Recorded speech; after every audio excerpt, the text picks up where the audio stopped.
Amen. Praise the Lord. Good morning po mga kapatid. Purihin ang Panginoon. Magandang umaga sa inyo. Tayo po ay manalangin muna. O dakilang Diyos na makapangyarihan sa lahat. Panginoon, salamat sa bagong umaga. Salamat, Panginoon, sa pag-asa na ipinagkaloob niyo po sa amin, Panginoon. Isang biyaya, Panginoon, ang sa araw na ito ay magising kami, Panginoon. Makapagpatuloy kami sa lahat ng aming ginagawa. Lalo't higit, Panginoon, yung magpupuri po namin sa inyo, Panginoon. Purihin ka, O Diyos, sa pag-aaral namin sa umagang ito. Ay kayo po ang manguna sa amin, kayo po ang magsalita, Panginoon.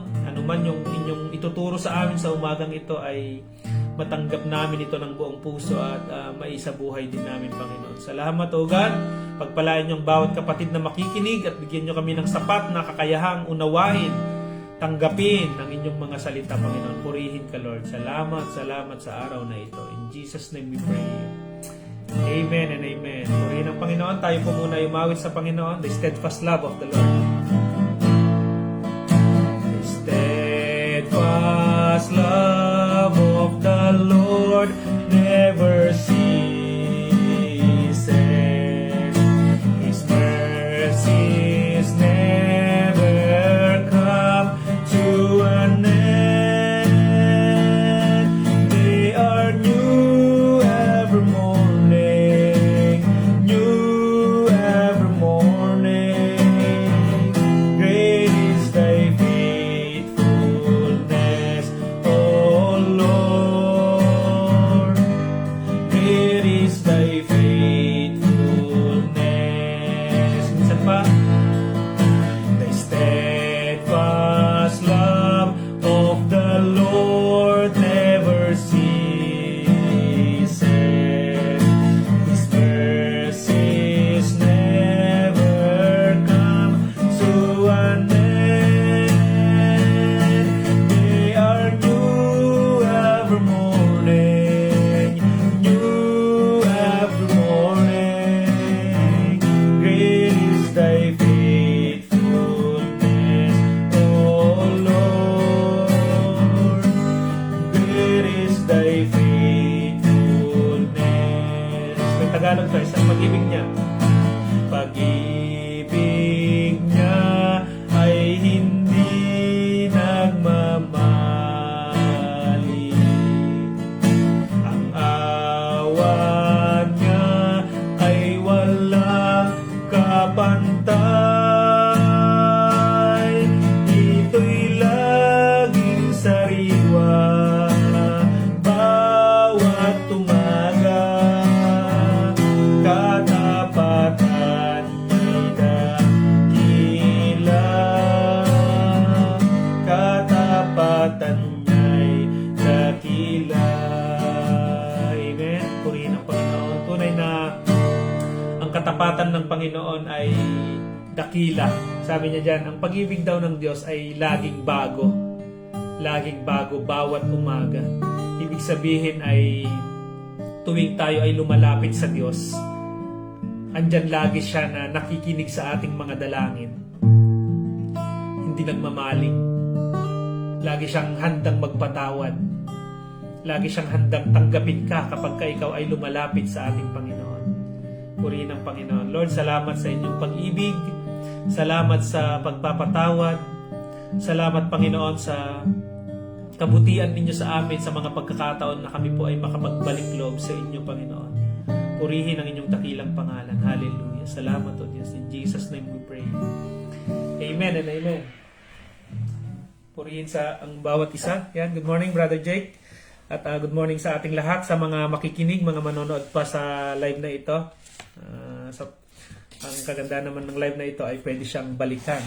At kahapon nga ay pinag-aaralan natin yung salita ng ating Panginoon, na pag-aralan natin yung buhay ni Saulo, kung paano siya binago ng Panginoon. Pwede nating balikan yung mga videos na yon tungkol sa buhay ni Saulo, na dati ay sumasang-ayon siya sa pagpatay sa mga lingkod ng Panginoon, at on his way to Damascus para pag-uusigin sana yung mga lingkod doon siya kinatagpo ng Panginoon. Kaya yung tanong dyan, kailan ka kinatagpo ng ating pong Panginoon? Good morning, Mamang. At magpapatuloy na tayo at hanggang sa dumating yung panahon na nabago yung kanyang buhay. Nung andun siya sa Damascus, 3 days and 3 nights siyang hindi makakita. At may dumating na tao. Anong pangalan nun? Si Ananias. Inutusan ng Panginoon para ipanalangin si Saulo at gumaling siya. After nun, nagpabautismo siya. Pagkatapos noon, nangaral siya ng salita ng Panginoon at nakisama na siya doon sa mga Kristiyano. No? Naglingkod na siya sa atin pong Panginoon. At naging matiwasay na yung iglesia sa time na yan. At ipagpapatuloy naman natin ngayon, Gawa chapter 9, verse, nasa 32 na tayo, 32. Hanggang, Gawa chapter 32, verse, Gawa chapter 9. Simulan natin sa 32 hanggang 35. Ayan. Okay. Basahin ko po. Naglalakbay noon si Pedro upang dumalaw sa mga kapatid sa pananampalataya. Sa pagdalaw niya sa mga kapatid sa Lida, natagpuan niya roon ang isang lalaking nagngangalang Enyas. Ito'y paralitiko at 8 taon nang nakaratay. 8 years. 8 years na hindi siya makalakad. Enyas, ani Pedro, pinagaling ka ni Hesukristo. Tumindig ka't ayusin mo ang iyong higaan. At tumindig siya agad. Nakita siya ng lahat ng naninirahan sa Lydia at Saron at nanampalataya sa Panginoon. No? Ito yung kapangyarihan ng Panginoon. Yung title natin sa umagang ito, ang Diyos ay nagpapagaling. Amen po ba? Ang Diyos ay nagpapagaling. Salamat sa Panginoon. Tulad ng ginawa niya kay Mamang Lani Sarmiento Tamani, my mother po, ay pinagaling ng Panginoon. No? Sabi ng doktor noon na 3 months na lang yung kanyang buhay. Pero salamat sa Panginoon, hanggang ngayon ay buhay at naglilingkod sa atin pong Panginoon. Salamat sa Diyos. Madaming himala na ginagawa ng Diyos. Alam nyo, yung himala ay hindi lang siya sa sakit na may sakit ka, pinagaling ka ng Panginoon. Himala din po yung yung nabago yung buhay mo. Yung dati kang hindi sumusunod sa kalooban ng Panginoon, yung lagi kang lumalabag sa kalooban ng ating Panginoon, no? Ay himala din na binago ka ng Panginoon. Yan, praise the Lord. Good morning sa aking asawa. Lovely gem. Purihin ng Panginoon. Tayo po ay magpatuloy. At itong si Pablo, si Pedro ay pinagaling niya, no? Actually, hindi siya nagpagaling, ang Panginoong Hesus ang nagpagaling. At ginamit itong si Pedro para sa ganun ay mapagaling itong si Enyas. Nakalain mo, 8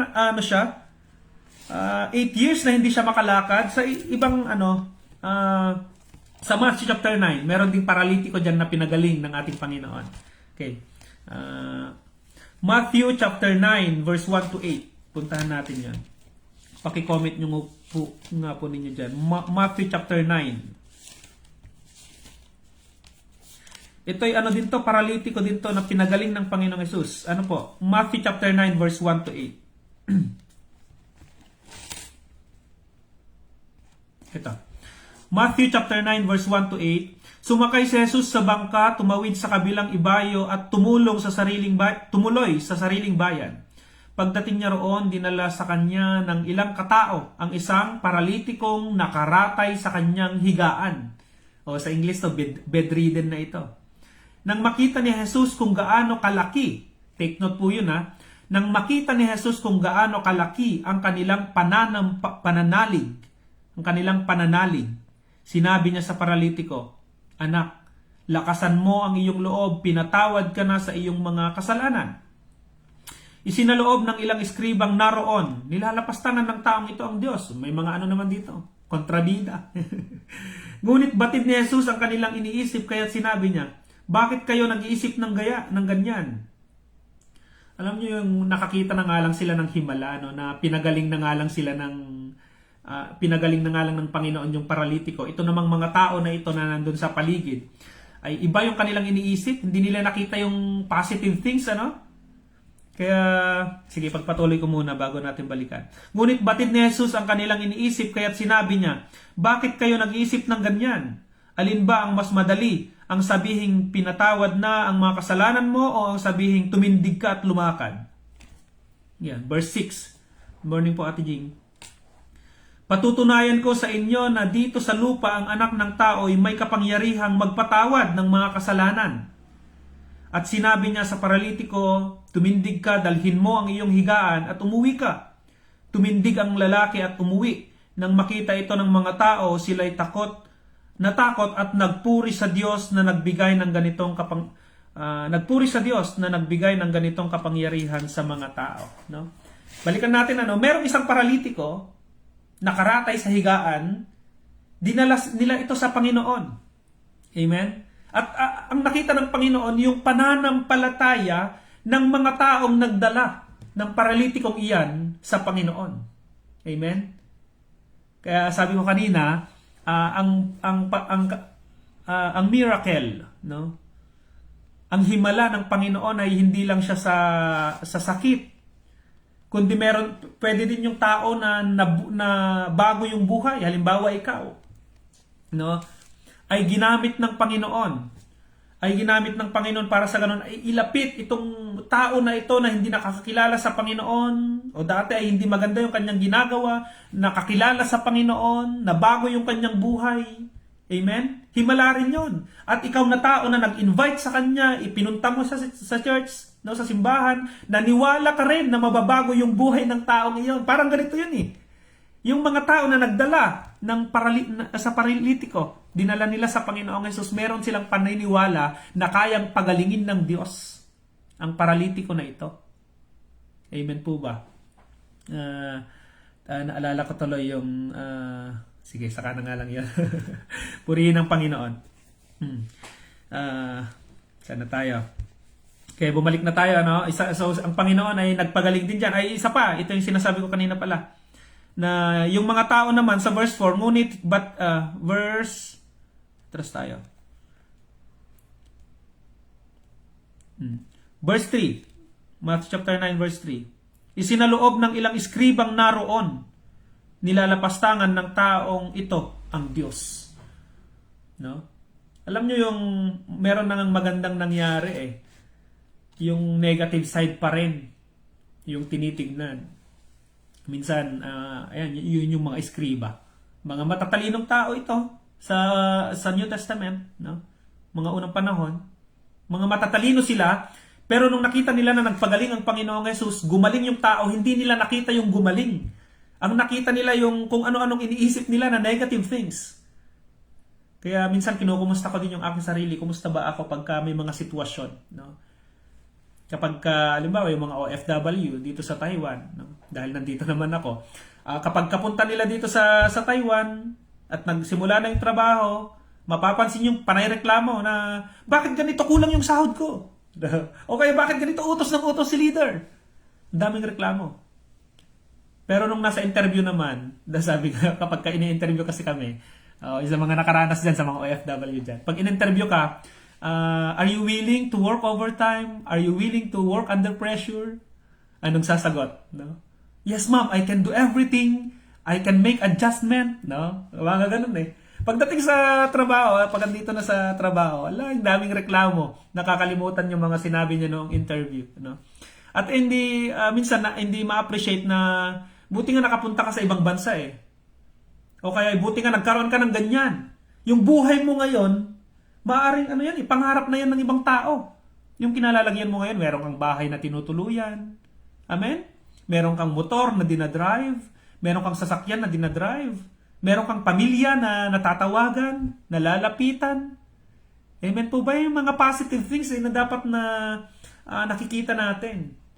Kaya nga, ang tao daw ay nagiging malungkot because of this. English mga kapatid. Because people are looking on the lackings, not on the blessings. People are counting the lackings, not the blessing. That's why they are feel like lonely and alone. Ano pa yun? Nanghihina sila. Kala mo magpo-post sa Facebook na feeling lonely. No, bakit? Bakit po? Kasi minsan ang tao nakatingin lagi sa negative things. Kaya sabi ng Panginoon, may kanta tayo dyan count your blessings, name them one by one, and you will see what the Lord has done. No? Count your blessings. Bilangin. Kaya dito, ano ang dapat makita natin dito? Ang Panginoon, pinagaling niya yung paralitiko. No? Yung kaibigan ko, yung tao na dinala ko sa church, binago na ng Panginoon. Ginagamit na ngayon ng Panginoon. Purihin ng Panginoon. Salamat sa Diyos. No? At sa akin din, madami din talagang mga kapatid nun na tumulong sa akin para nung nagmi-ministry ako, no? At may mga time din na nanghihina ako dahil batang pastor ako noon. Naalala ko si Ate Geraldine Lores. Yan, laging nagpapairam yan sa akin ng sasakyan noon. Tinatiwala niya sa akin yung sasakyan, yung motor niya, no? Sila Ma'am Roda Sarmiento, yan, nagpapairam sila sa akin ng sasakyan. Yan, naalala ko din dati si Ate Jing, andito rin si Ate Jing, ano? May programa yan nun sa mga bata na nagbibigay ng regalo sa mga bata at na-invite din ako minsan na matunghayan yung programa na yon. At iba pa na mga bagay na kung saan ay, alam mo yon, may mga tao na nag-i-encourage para sa ganun ay lumago yung isang tao pa.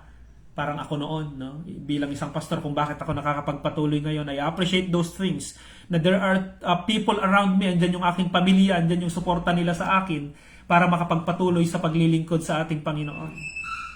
At meron po ba kayong ganon na mga kaibigan na sumuporta sa iyo upang makapagpatuloy kayo? Or kayo po yung tao na tumutulong sa iba, nakikita nyo yung pangangailangan ng iba at tumutulong kayo? Na whether financial man yan, or kahit na anong pwede na may tulong ninyo. At paano naman tayo, how should we appreciate, are we appreciating the blessings we have in life? Ano na yung mga meron sa iyo na pwede mong ipagpasalamat sa Panginoon? Yun nga lang, magising ka sa umaga, blessing na yan sa Panginoon. Amen.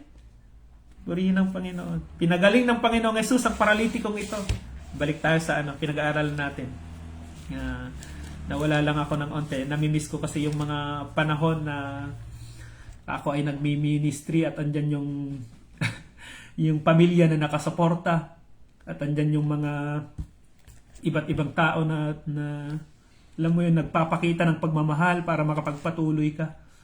At salamat sa Panginoon, sa kabutihan niya. Na-appreciate ko lahat yun at itinuturing ko lahat yun na blessings sa aking buhay. Mga kapatid, let us learn to count the blessings we have in life. Sige po, huwag na tayong mag-iyakan. Magpatuloy na tayo sa pag-aaral sa Panginoon. Verse, na tayo? So, pinagaling ni Pedro si Enyas, Pinagaling ni Pedro si Enyas. Ngayon naman, amen, sabi ni Sister si Ate Jing. 36, verse 36. Sa Joppe naman, may ilang alagad na babae. Ibang kwento naman to. Kanina si Pedro, pinagaling niya si Enyas na 8 taon ng paralitiko, gumaling siya. At nung nakita ng mga tao, ito pa pala, meron pang isa. Nung nakita ng mga tao na gumaling itong si Enyas, nagpuri sila sa Panginoon. Pasalamat sila sa Panginoon. Kita nyo, kapag merong himala ang Panginoon, no? Merong gumagaling na may sakit, merong tao na nababago ang buhay, nakikita ito ng ibang tao, praise the Lord. Nagkakapagbigay ito ng kapurihan sa Panginoon, napapa-praise the Lord sila. No? Mapapa-praise the Lord ka. Mapapa-hallelujah. 36. Sa Joppe naman, may isang alagad na babae, ang pangalay Tabita. Ito naman, sa Grego ang kanyang pangalan ay Dorcas. Iisa lang po yan. Tabita at saka si Dorcas. Na ang ibig sabihin, usa. Ginugugol niya ang kanyang panahon sa paggawa ng mabuti at pagkakawang gawa. Praise the Lord.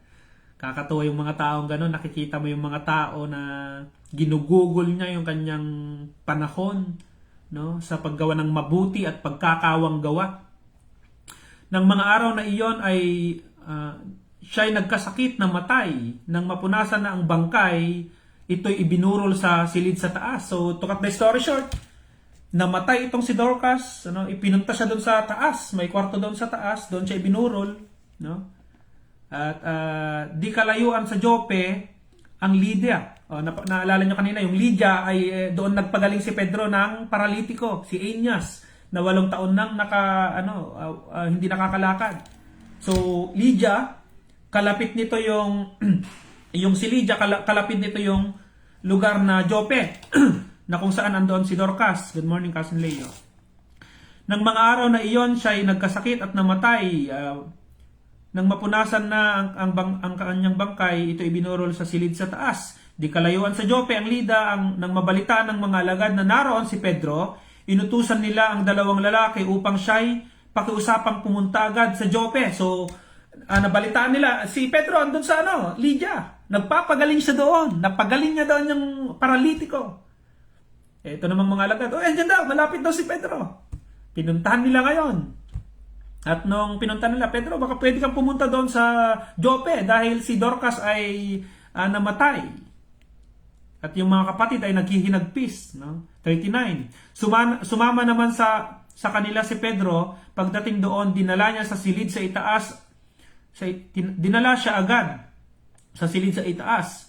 Agad lumapit sa kanya ang mga babaeng balo na nagnanangis at ipinapakita ang mga balabal at mga damit na ginawa ni Dorcas noong ito'y nabubuhay pa. Baka ang eksena dyan, ganito Pedro! No?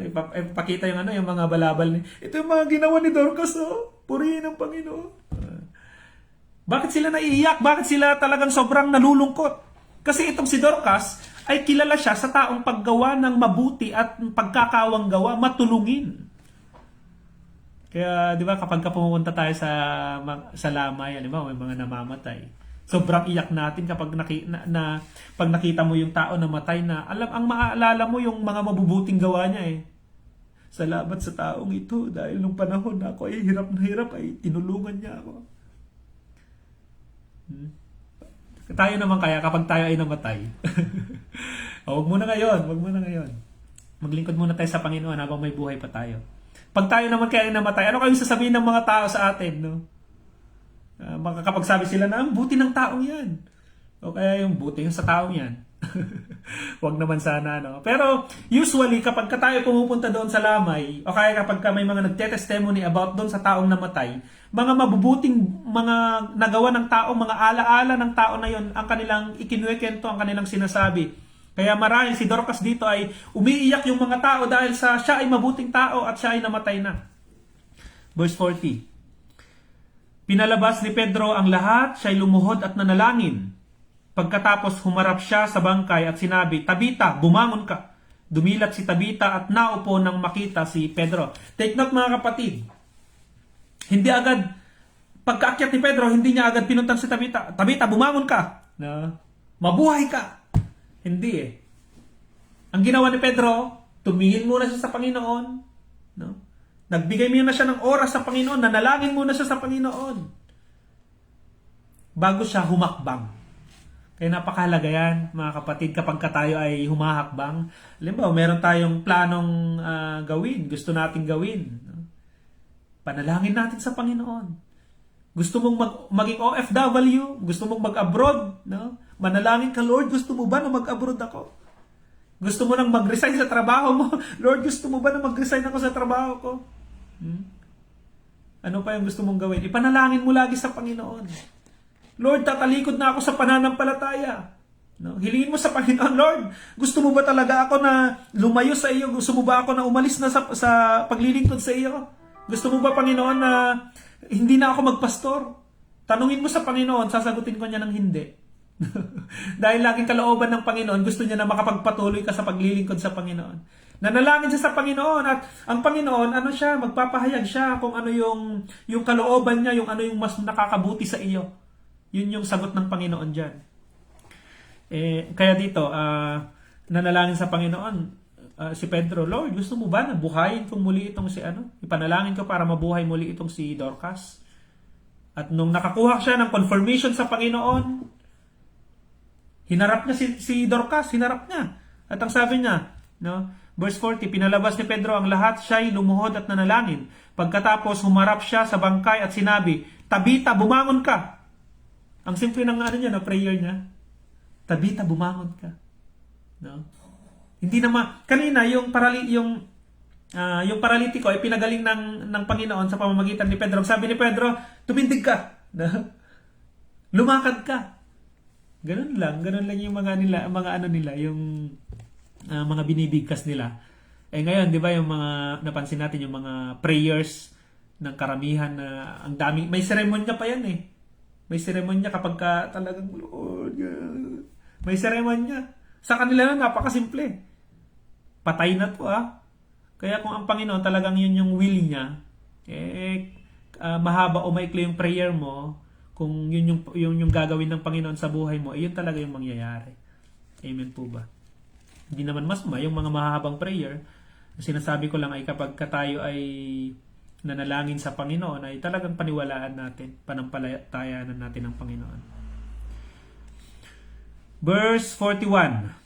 Hinawakan ni Pedro ang kanyang kamay at tinulungan siyang tumindig. Pagkatapos, tinawag niya ang mga banal at ang mga babaeng balo at iniharap sa kanila si Dorcas na buhay na. Kung kayo yung taot nandoon, ano kaya yung nyo, mararamdaman nyo, si Dorcas, buhay na? Totoo ba yan? Ikaw ba yung Dorcas?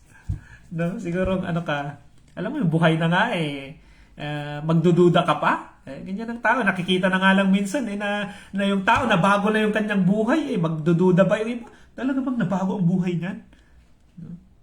Nakikita mo na nga na may patunay na po minsan talaga, sabi ng Panginoong Diyos, hindi kita iiwan, hindi kita pababayaan.